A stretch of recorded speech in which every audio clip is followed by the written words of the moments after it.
I'd just like to show you a new knife that I've just finished making. It's a flipping knife.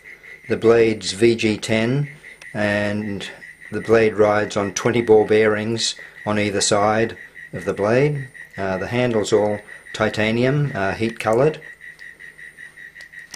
It has a crop circle theme, and I'll just flip it out for you. It flips out very nicely. And on the blade here, if you can see that, the writing on the blade I engraved here, it says Dragon Light, which also means a UFO, which fits in with the crop circle theme. That's my logo down here, it says Glenn.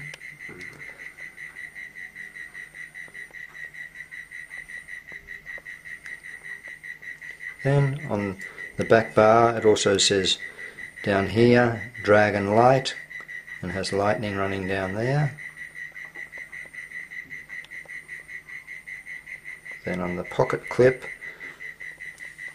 if you can see that there, get it in focus, that's it. Okay, it says Dragon down here and has lightning. Down here it says Orb, and the mirror, it's mirror polished on the blade.